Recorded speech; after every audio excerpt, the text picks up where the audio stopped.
everybody, and home for Speed of Metal. I'm here in Glendale, California with Dave and Mick from Anaal Nathrakh. How are you guys doing tonight? We're okay, Thank you very much. Good.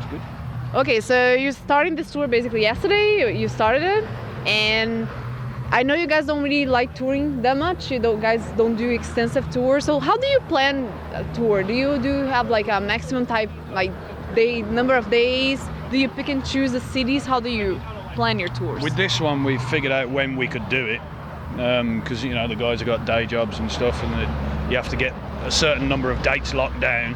And then we spoke to Rock the Nation. They're a touring agency. Mm-hmm. They're like our booking agents for America. Okay. And said, we've got these dates. What can you do for it? Mm-hmm. And they told us the cities and everything. We didn't pick them at all. Okay.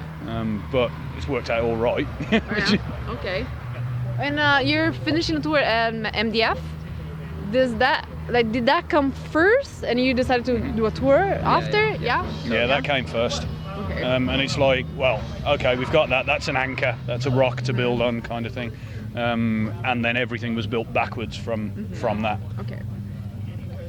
Okay, so you're doing a tour to promote your latest album. I don't know if I'm saying correctly. Desideratum.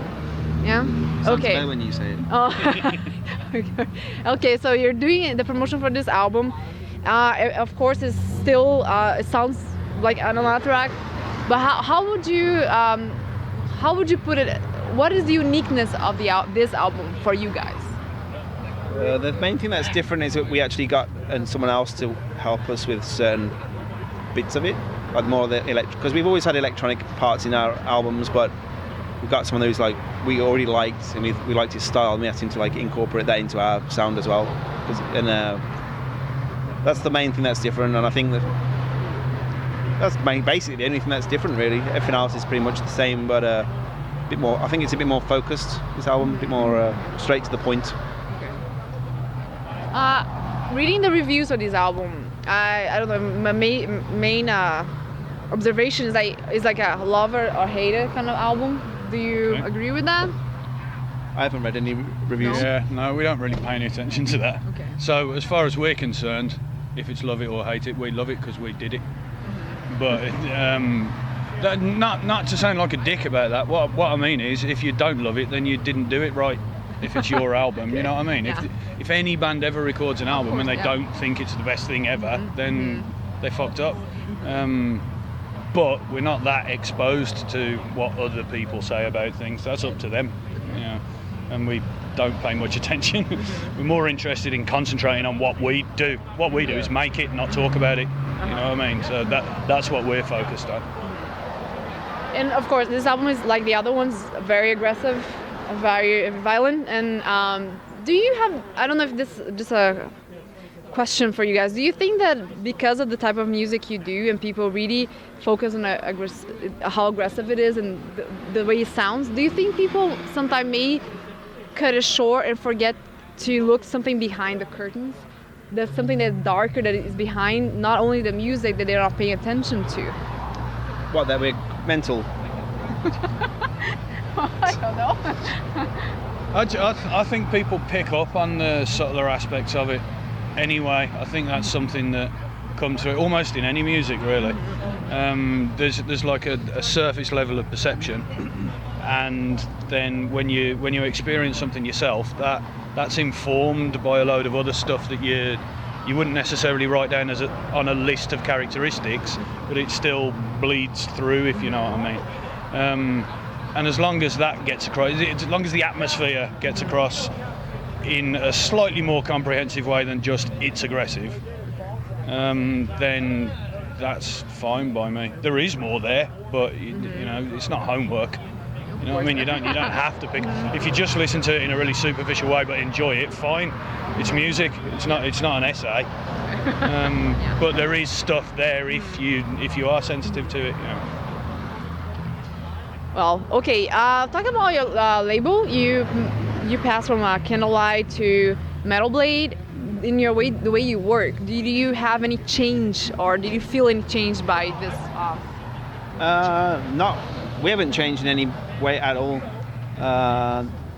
No, there is a difference in the way that they treat us. I think it's a lot more professional, and they like if you want to do something, we'll just talk to them, they'll sort it out and more helpful. But they're a bigger label as well, so I think it's, and we basically wanted to sign to American label, I think, with this one, because I think we've got Europe. I mean, we're okay in Europe, so we've tried to like spread the wings a little bit this way, and it's just but I mean, we still did the same thing. Doesn't matter if it was on a Sony or if it was on like our own label or whatever. We just would still do the same thing, and that's it basically.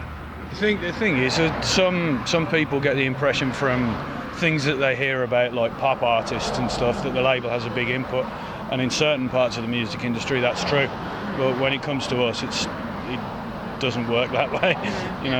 We do what we were going to do, and any label's irrelevant in that respect. It's just the only difference it makes with a label is, like Mick was saying, it's how you work with them and that. So as long as they're good enough to sort that part out, we'll just do what we do. Okay, so talk about your record label. So how is that working now? Because you're touring with a band. How do you separate time for your record label? You mean Fito? Yeah.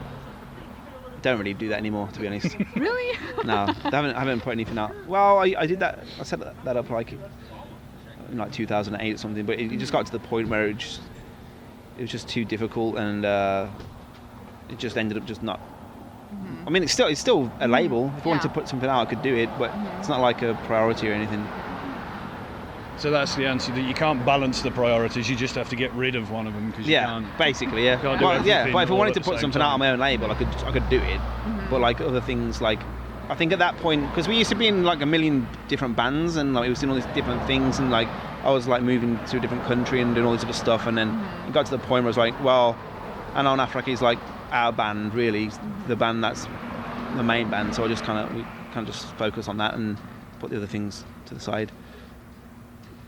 So you're not getting new bands in there. You're not doing anything like No, that in no. there? Okay. It's dormant, not dead. Okay. Yeah, sleeping. Yeah, okay, so let's talk about what you mentioned. You guys are living in different countries. You live here, right? And you still live in the UK. Yeah. So I know a lot of bands do that. People live in different countries. But in your perspective, what are the good and bad points of doing that? There are no bad points, really. We use WhatsApp to talk to each other quite a lot. WhatsApp is instantaneous, and it doesn't matter where you are in the world. And when Mick lived 3 miles up the road from me, we still use text messages to talk to one another. You know what I mean? It's It's the same thing. not exclusively, but yeah. And we see each other a lot, and we've also like known each other for like 20 years. So it's like it's not as if you need to. We know like how we work. Like, it's nothing changes at all. I know, like, we know what we want to do, and like it doesn't matter where you are really. It's just like it just happens. It's like literally the only difference is sometimes we have to get a plane ticket for Mick to come across to Europe, and on this occasion it worked the other way around. That's the difference. That's it. Because I mean, some bands write things by jamming together and stuff like that. That was never the way we worked in the first place, so it doesn't make any difference. Yeah. And so talk about your work. It seems like you guys are always putting records like every 2 years around.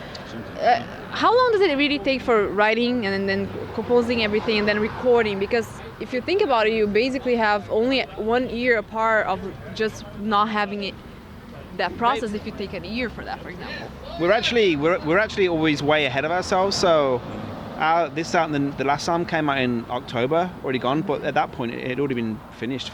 He recorded the vocals for it in January, I think. Yeah, right. So it was already done in January. So it's already. I wrote the music to it like in October the year before that. So it's already old to us. We've already started writing a new one. So when that comes out, by the time it comes out, it'll be old to us. Okay. So we're always like way ahead. So right now you basically have a new album already, all done. We've got some songs, and then we'll figure out when we can record the vocals, and then basically whenever the label will put it out. But, I mean, we don't try and like do an album like, oh, let's do a new one, but we just like continuously working. Yeah, it's like Well, you finish an album, you've worked really, really hard, and you need to do some other stuff for a while. You need to play some shows or work on something else or whatever it is, and then after a certain time, eventually you just think, ooh, I'm ready. Well, that's just more Mick that does that, but it's like, right then, okay. Yeah, and then it do comes out kind of quick then. So the actual recording bit, It's quick. Couple of weeks tops. we write music and record real fast. Yeah, much Real faster quick. than most bands. Yeah, Real quick. real quick. Okay, so talk about that now. What are the plans after this tour? We've got a load of stuff lined up for the summer, like festivals and things, mostly in Europe though.